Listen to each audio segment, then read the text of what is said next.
एक दिन जंगल में बहुत जोर का तूफान आया। पेड़ झुक गए, घोंसले टूट गए और कई जानवरों के घर बर्बाद हो गए। अगली सुबह सब जानवर परेशान बैठे थे। हाथी ने कहा, हम सब के घर टूट गए हैं, अब क्या करें? बंदर बोला, अगर हम सब मिलकर काम करें तो नया जंगल पहले से भी बेहतर बना सकते हैं।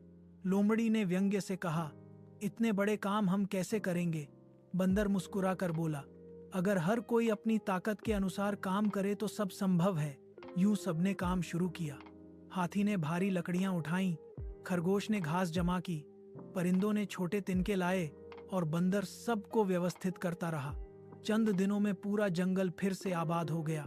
तोता खुशी से बोला, देखो, जब हम सब ने मिलकर काम किया तो जंगल पहले से ज्यादा खूबसूरत बन गया। बंदर ने कहा, हाँ, अगर हम एक दूसरे की मदद करें तो कोई भी मुश्किल आसान हो जाती है। अचानक आसमान पर कौस कुज़ा निकली और सब जानवर खुशी से झूम उठे।